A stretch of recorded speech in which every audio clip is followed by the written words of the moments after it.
In 1886, a wandering Australian prospector named George Harrison was walking across the high grasslands of the Transvaal in South Africa. He was broke. He was heading east toward the alluvial gold mines of Barberton and Pilgrim's Rest, hoping to find enough dust in a stream to keep himself fed. His route took him over a stretch of barren farmland owned by Boer settlers, Dutch-descended farmers who had carved out an independent republic on this remote plateau and wanted nothing more than to be left alone by the British Empire. On a quiet Sunday morning near a farm called Langlaagte, Harrison spotted an outcrop of unusual rock. It was a pebbly conglomerate, nothing like the quartz veins he'd seen in the Australian goldfields, but he chipped a piece off, and among the partially oxidized pyrite, he caught the unmistakable gleam of gold. Harrison filed his claim with the government of President Paul Kruger, who ran the South African Republic from his capital in Pretoria. Then Harrison did something almost impossible to understand. He sold his claim for less than £10 and walked away. He was never seen or heard from again. No one knows what became of him. But what Harrison had stumbled upon would reshape the entire modern world. The Witwatersrand, that low ridge of hills running through the Transvaal, turned out to be sitting on top of the largest gold deposit in human history. Not just a large deposit, the largest. Over the next century, the mines on the Witwatersrand would produce close to 40% of all the gold ever extracted from the earth. We are talking about more than 1.5 billion ounces of gold. Beneath the farms of peaceful Boer cattle herders sat a fortune so staggering that it would attract the attention of the most powerful private banking dynasty on earth, the architects of one of the most devastating colonial wars ever fought, and a financial network that would quietly walk away with the prize while the bodies were still being counted. This is the story of how a single family's banking house financed the rise of a diamond monopoly, bankrolled the man who tried to overthrow a sovereign government in a privately funded military coup, then helped install a British official whose private letters reveal he deliberately engineered the conditions for war. All so that the gold beneath the Transvaal could be brought under British financial control.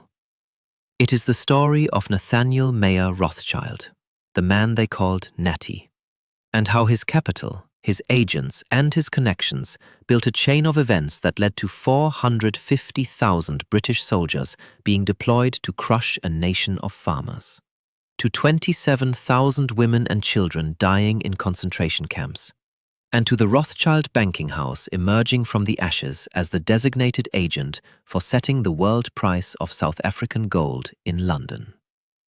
To understand how this happened, you have to go back decades before the first shot of the Boer War was fired. You have to go back to the diamond fields. In 1867, a child found a glittering stone near the Orange River in what was then the Cape Colony of South Africa. That stone turned out to be a 21-carat diamond, and within 2 years, the region was engulfed in a full-blown diamond rush. Thousands of prospectors descended on the area around Kimberley, tearing up the earth with pickaxes and bare hands. The diggings were chaotic, violent, and extraordinarily lucrative. Among the men who arrived in this frenzy was a 17-year-old Englishman named Cecil Rhodes. He was the son of a vicar from Bishop Stortford in Hertfordshire. His family was modest, his health was poor, and his doctors had told his parents that the warm climate of southern Africa might do him some good. It was supposed to be a recuperative trip. Instead, it became the foundation of one of the most ruthless careers in the history of capitalism. Rhodes arrived at the Kimberley Fields in 1871 and immediately grasped something that most of the other diggers had not. Diamonds are not like gold. Gold has an industrial floor price, a value pegged by central banks and international agreements. Diamonds have no such anchor. Their value is entirely a function of perceived scarcity. If you flooded the market with diamonds, their price would collapse to almost nothing. The only way to keep diamonds expensive was to control the supply, to dig them up and then release them onto the market at a pace that maintained the illusion of rarity.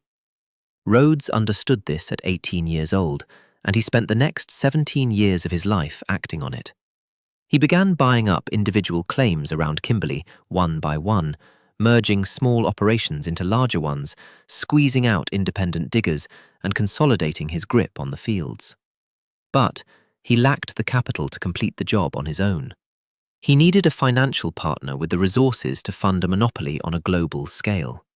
And so, sometime in the 1880s, Cecil Rhodes walked into the London offices of N.M. Rothschild and Sons and made his pitch. The Rothschild banking house was, at that moment, the most powerful private financial institution on earth. Founded by Mayor Amschel Rothschild in the Jewish ghetto of Frankfurt in the 1760s, the family had spent over a century building a transnational banking network that spanned 5 European capitals. They had financed the Duke of Wellington's armies during the Napoleonic Wars. They had bailed out the Bank of England during the liquidity crisis of 1825. They had funded railway construction across Europe. They had facilitated the British government's purchase of shares in the Suez Canal. And by the 1880s, the London branch of the family was run by Nathaniel Mayer Rothschild, the first Baron Rothschild, known universally as Natty. Natty was not a flamboyant man. He was methodical, deliberate, and deeply connected to the British political establishment. He had been the first Jewish member of the House of Lords. He sat on the boards of the Bank of England and numerous financial institutions. He maintained close relationships with senior government ministers, with colonial administrators, and with the leading figures of British imperialism. When Cecil Rhodes came to him with a plan to monopolize the global diamond trade from a dusty mining town in southern Africa, Natty listened too carefully, and then he wrote the check. With Rothschild capital behind him, Rhodes moved with devastating speed. He bought out competitors, undercut rivals, and engineered the merger that would define the diamond industry for the next century. His primary opponent was Barney Barnato, a London-born former music hall performer who had built up the rival Kimberley Central Diamond Mining Company. Through most of the 1880s, the two men fought a slow war of attrition, each buying claims, each undercutting the other when the London diamond market sagged.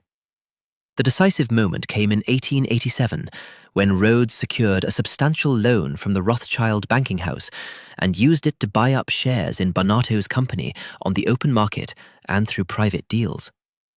Under relentless financial pressure, Barnato eventually capitulated.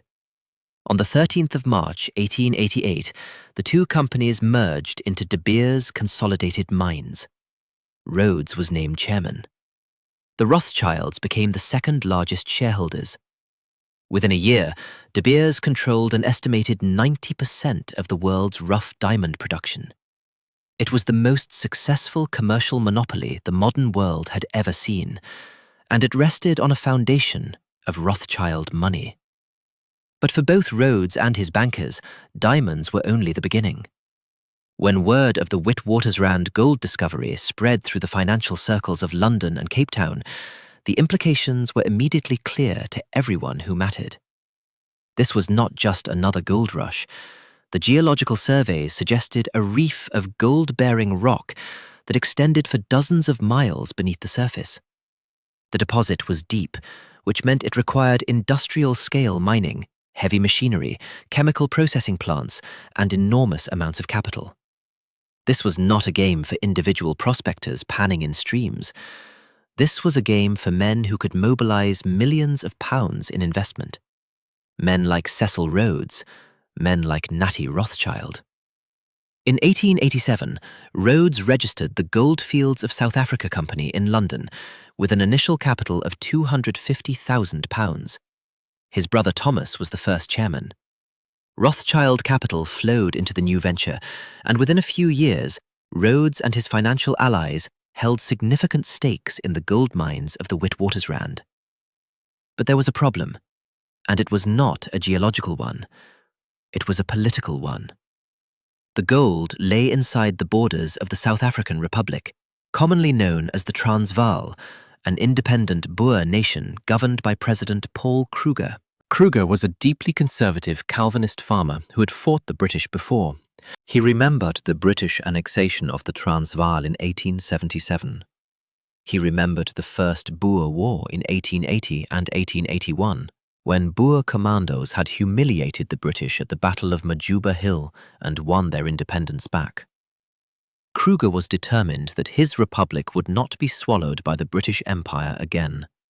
The flood of foreign miners and fortune-seekers who poured into the Transvaal after the gold discovery, the so-called Uitlanders, alarmed Kruger immensely.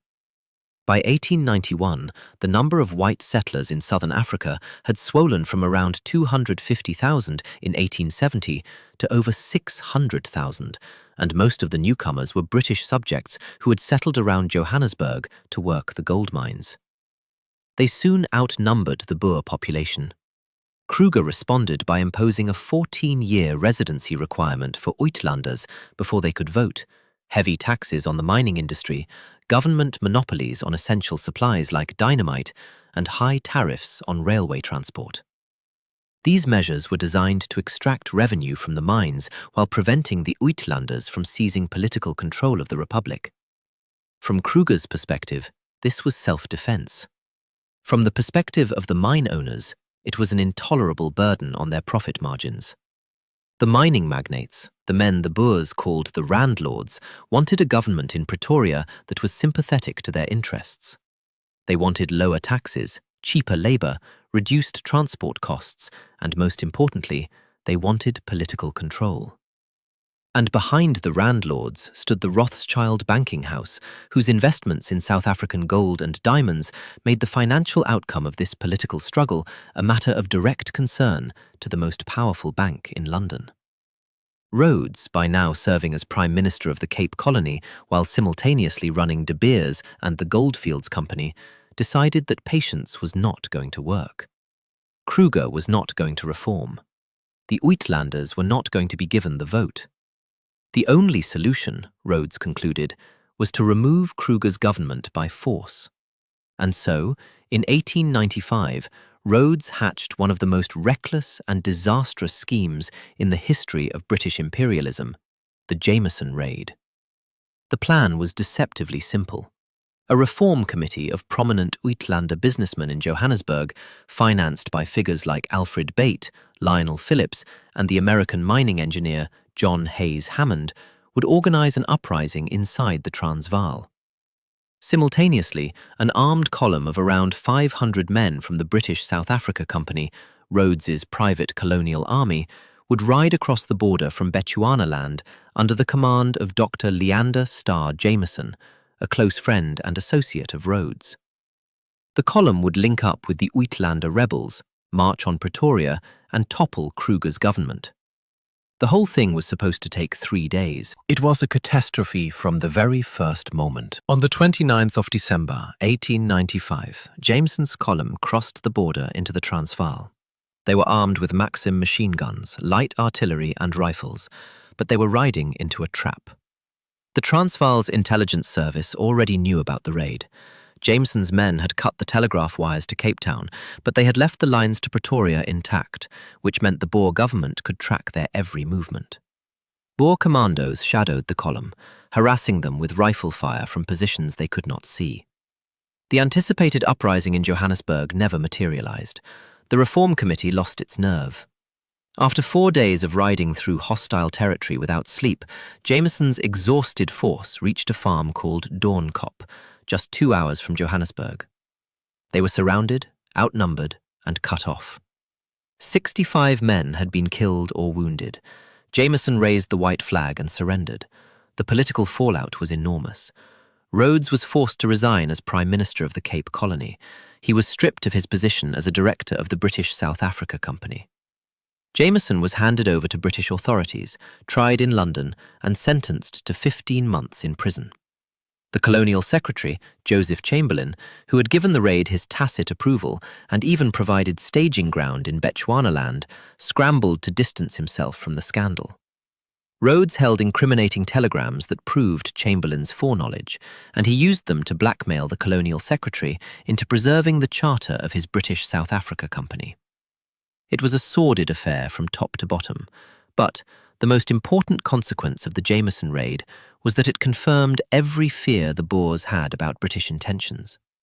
Kruger now knew with absolute certainty that the British mining interests would stop at nothing to seize control of the Transvaal.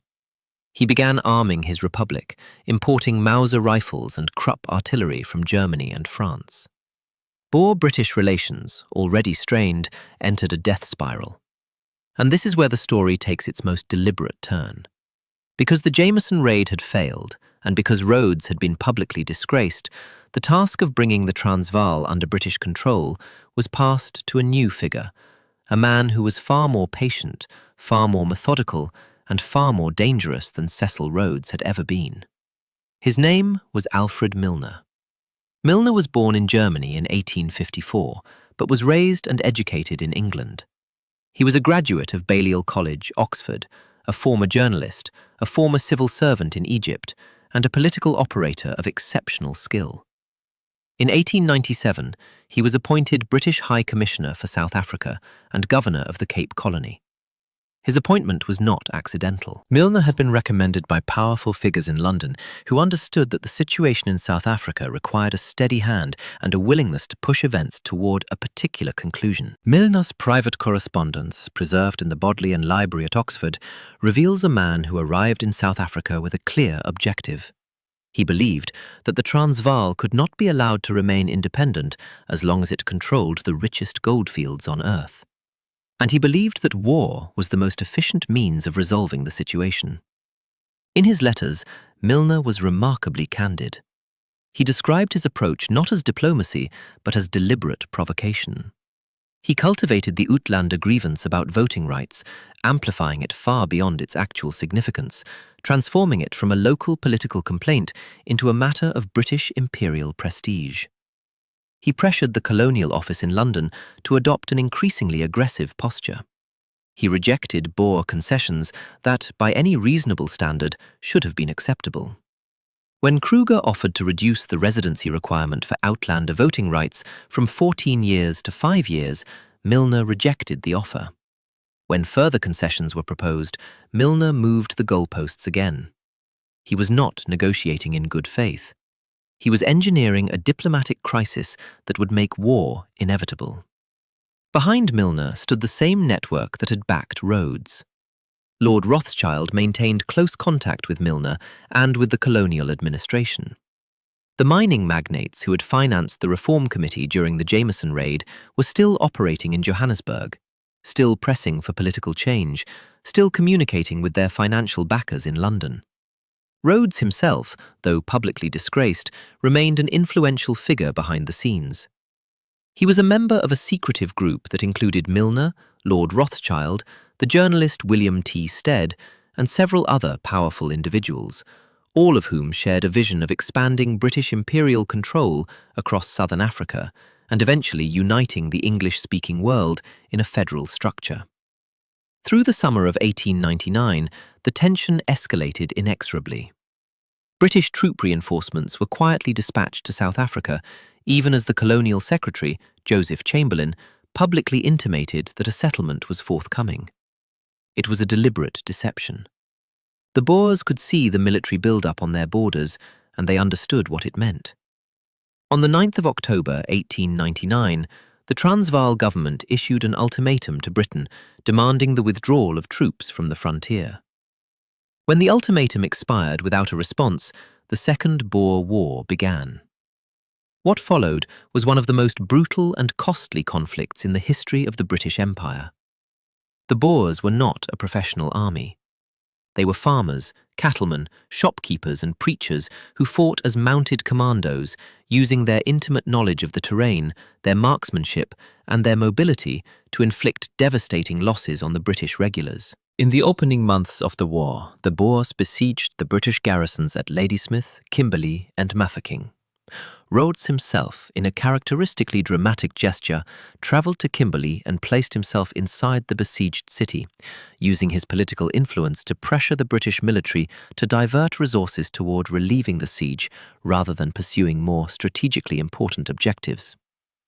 In December of 1899, the British suffered a series of catastrophic defeats that became known as Black Week, with losses at the battles of Stormberg, Magersfontein, and Colenso.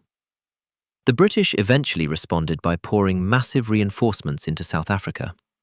At the peak of the conflict, nearly 450,000 British and colonial troops were deployed against a Boer force that never exceeded about 40,000 fighting men. By the middle of 1900, the conventional phase of the war was over. The British had captured Johannesburg and Pretoria. Kruger had fled into exile, but the Boers refused to surrender. Instead, they dissolved into the landscape and launched a guerrilla campaign that would last for another 2 years. The British response to the guerrilla war was systematic and merciless. Under the command of Lord Kitchener, the British adopted a scorched earth policy. Boer farms were burned to the ground by the thousands, livestock was slaughtered, wells were poisoned, crops were destroyed, and the civilian population, the women, the children, the old men who were too elderly to fight, were rounded up and placed in what the British called concentration camps. It was the first time that term entered the common vocabulary of warfare. The conditions in these camps were atrocious. Emily Hobhouse, a British welfare campaigner and the daughter of a Cornish Anglican rector, travelled to South Africa in December of 1900 to investigate. She carried a letter of introduction to Alfred Milner and received permission to visit the camp at Bloemfontein. What she found there horrified her. 2,000 people had been packed onto the slope of a barren hill with inadequate shelter. There were not enough tents, food rations were grossly insufficient, medical care was virtually non-existent, children were dying of measles, typhoid, pneumonia, and simple malnutrition. Hobhouse documented everything she saw and reported it to the British government and the public. The government's initial response was to dismiss her as a Boer sympathiser and a troublemaker. Milner personally disparaged her. The Secretary of State for War defended the camps as voluntary, insisting that the inmates were comfortable. But when the government sent its own commission, led by the suffragist Millicent Garrett Fawcett, to investigate, the Fawcett Commission confirmed everything Hobhouse had reported. The final death toll in the concentration camps was staggering. Nearly 28,000 Boer civilians died, the vast majority of them children under the age of 16. An estimated 14,000 or more black African internees perished in separate camps. In total, roughly 1 in 4 of the Boer inmates died, most of them from preventable diseases aggravated by starvation and neglect. It was one of the most shameful episodes in British military history. Back in London, the Liberal opposition leader Henry Campbell Bannerman denounced the camps with a phrase that became famous, calling the British tactics methods of barbarism. The future Prime Minister, David Lloyd George, accused the government of pursuing a policy of extermination. Public opinion in Britain and across Europe turned sharply against the war, but none of this stopped the grinding military machine. The guerrilla campaign was slowly strangled. The last Boer fighters surrendered in late May of 1902, and on the 31st of May, the Treaty of Vereeniging was signed in Pretoria. The terms of the treaty were presented as generous. The Boers would lay down their arms and swear allegiance to the British Crown. They would be granted amnesty. The Dutch language would continue to be used in schools and courts. The British promised £3 million for a reconstruction and the eventual granting of limited self-government, which came in 1906 and 1907. In 1910, the former Boer republics were folded into the Union of South Africa. Crucially, the treaty said nothing about the political rights of black Africans. Both the British and the Boers agreed, without discussion, that the new political order would be built on white minority rule. The foundations of the apartheid system that would dominate South Africa for the next century were laid in the text of the Peace of Vereeniging. But the real question, the question that cuts through all the rhetoric about Uitlander rights and imperial prestige and the defence of British subjects abroad, is simpler and colder. Who got the gold? 4 days after the peace treaty was signed, the first gold mine on the Witwatersrand reopened. Alfred Milner, who had engineered the diplomatic crisis that made the war inevitable, was now the administrator of the conquered Boer territories. He filled the key government positions with his own protégés, a group of young, Oxford-educated men who became known as Milner's Kindergarten. They restructured the mining laws, reduced labour costs by importing Chinese indentured workers, and ensured that the gold flowed unimpeded into the hands of the mining companies and their London-based financial backers. The Rothschild connection to South African gold did not end with the war.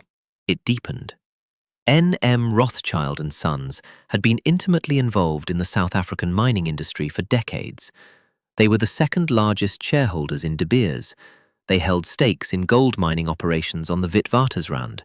They had provided the financial infrastructure that allowed Rhodes to build his empire. And after the war, when the gold mines were back in operation and South Africa was firmly under British control, the Rothschilds assumed an even more central role in the global gold trade. In 1919, the Bank of England established the London Gold Fixing, a daily ritual in which the world price of gold would be determined by a small group of bullion dealers meeting in a private room. The institution chosen to host and chair this ritual was N.M. Rothschild and Sons. The first gold fixing took place on the 12th of September 1919 at the Rothschild offices in New Court, St Swithin's Lane, in the City of London. 5 firms participated: N.M. Rothschild, Makata and Goldsmid, Pixley and Abel, Samuel Montague, and Sharps Wilkins. The chairman was the Rothschild representative, and the chairmanship remained permanently with the Rothschild firm for the next 85 years. The gold whose price they were fixing came overwhelmingly from South Africa. In fact, the Bank of England had specifically negotiated what was called the July Agreement, which guaranteed that the South African mining companies would market their gold through London. N.M. Rothschild and Sons was designated as the South African Gold Company's agent in London. The system was elegant. The gold was mined from the Witwatersrand, shipped to London, refined at the Royal Mint refinery, which the Rothschild family had leased since 1852, and then sold through the gold fixing at a price set in the wood-panelled room at New Court. For decades, more than a third of the world's newly mined gold passed through this single mechanism, with Rothschild sitting at the center of the web. This was not a coincidence. This was the culmination of a strategy that had been building for half a century. The Rothschilds had financed the man who built the diamond monopoly. They had backed the mining operations that made the Witwatersrand goldfields economically viable. Their agents and associates had helped engineer the political conditions that led to war, and when the war was over and the dust had settled and the concentration camps had been closed and the dead had been buried, the Rothschild banking house was sitting in the chairman's seat, setting the world price of gold. Now, it is important to be precise about what is documented and what is interpretation. There is no single piece of paper in the Rothschild archives that says, "We deliberately started the Boer War to seize South African gold." That is not how power at this level operates. What the documentary record shows is a pattern of financial relationships, political connections, and strategic decisions that, taken together, form a coherent narrative. Rothschild money built De Beers. Rothschild money backed Rhodes. Rhodes organized the Jameson raid. When the raid failed, Milner was installed, and Milner's private letters show he deliberately provoked the war. The war resulted in the destruction of the Boer republics and the transfer of the Witwatersrand goldfields to British control. And after the war, the Rothschild banking house became the permanent chairman of the mechanism that set the world price of the gold that had been the prize all along. The consequences of this sequence of events extend far beyond the balance sheets of a London banking house. The Boer War killed nearly 100,000 people. It destroyed 32,000 Boer farms. 25 towns and 20 villages were razed to the ground along with their churches. It pioneered the use of concentration camps as a tool of counterinsurgency. It entrenched a system of racial hierarchy that would evolve into apartheid. And it permanently altered the financial architecture of the global gold market, concentrating extraordinary power in the hands of a small group of London-based institutions. Cecil Rhodes died on the 26th of March, 1902, just 2 months before the war ended. He was 48 years old. His health had been failing for years, and the stress of the war and the damage to his reputation after the Jameson raid had taken a heavy toll. In his will, he left his entire fortune to the furtherance of the vision he shared with Milner and Rothschild, the expansion of British influence across the globe. The Rhodes Scholarship at Oxford University, which still exists today, was funded by this bequest. It is perhaps the most enduring monument to a man whose career was built on Rothschild money and whose ambitions required a war to fulfill. Natty Rothschild outlived Rhodes by 13 years, dying in 1915 during the first year of the Great War that would, ironically, begin to erode the Rothschild family's dominance of European state finance. But by then, the South African gold machine was running smoothly. The mines were producing, the gold was flowing to London, and the price was being set twice a day in a small room on St. Swithin's Lane, under a Rothschild chairman, surrounded by portraits of the crowned heads of Europe who had once been the family's clients. Each representative sat at a small desk with a telephone and a miniature flag, the Union Jack. When they were ready to buy, the flag was up. When they had finished, the flag went down. It was quiet, orderly, and extraordinarily profitable. The Rothschild family maintained the chairmanship of the London gold fixing until 2004, when N.M. Rothschild and Sons announced it would withdraw from gold trading altogether. Barclays Capital took its place. The chairmanship, which had been permanently held by Rothschild for 85 years, began to rotate annually. It a quiet exit from a position of extraordinary influence, and it barely made the news. But for anyone who understands the history, it marked the end of a story that began with a sick teenager arriving at the Kimberley diamond fields in 1871, backed by a cheque from the most powerful bank in the world. Today, South Africa's gold industry is a shadow of what it once was. The Witwatersrand mines, which for decades produced more gold than any other source on Earth, have been in decline since the 1970s. Many of the deepest mines have been closed, their tunnels flooded with acid water that seeps into the groundwater and poisons the surrounding communities. The landscape around Johannesburg is scarred with enormous mounds of mine tailings, the industrial waste of a century of extraction. The wealth that was pulled from beneath those Boer farms flowed overwhelmingly to London, to the mining houses, to the banks, and to the shareholders who never set foot on African soil. The Boer farmers who once owned that land received a reconstruction grant of £3 million, a sum that was, by any honest accounting, a fraction of the wealth that was extracted.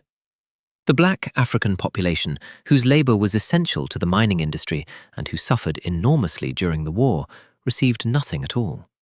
They were deliberately excluded from the political settlement at Vereeniging, and they would wait 92 years until 1994 before they could vote in their own country.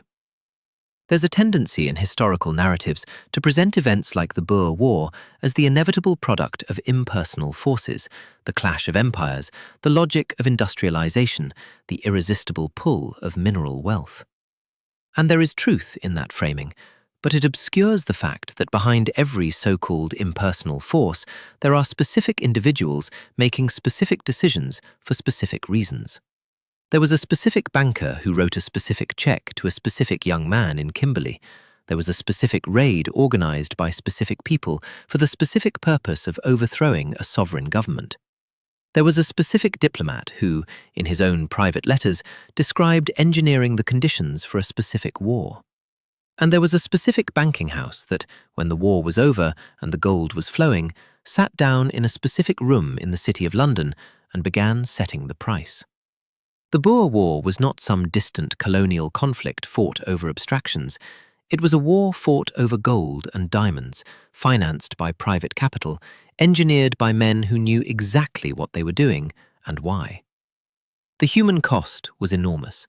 The financial rewards were concentrated in very few hands, and the architecture of power that was built on the back of that conflict, the mining monopolies, the financial institutions, the racial hierarchies, the mechanisms of global commodity pricing, shape the world we live in today in ways that most people never think about. When you look at a gold bar, or a diamond ring, or the skyline of Johannesburg, or the financial institutions of the City of London, you are looking at the legacy of this story. You are looking at the downstream consequences of decisions made in boardrooms and banking houses over a century ago. Decisions that sent armies across oceans, that burned farms and poisoned wells, that locked women and children behind barbed wire, and that built fortunes of almost incomprehensible scale. And the family whose capital set it all in motion? They quietly stepped away from the gold fixing in 2004, folded their little flag on the desk in St. Swithin's Lane, and moved on to other things. The gold kept flowing, the price kept being set, the mines kept producing, at least for a while. But the fingerprints of that original arrangement, the one built on Rothschild money and Rhodes' ambition and Milner's cold-blooded diplomacy, and the blood of 27,000 dead children in the concentration camps, those fingerprints are still there, if you know where to look. And that, perhaps, is the most important lesson of this story. Not that powerful people do terrible things, because that is hardly news, but that the mechanisms they build to profit from those terrible things have a way of outlasting the people who built them, of becoming permanent features of the landscape, of being accepted as natural and inevitable by generations who have forgotten how they were created and at whose expense. If you found this story worth your time, subscribe to the channel and leave a like. It helps more people find these stories, and there are many more to tell. I will see you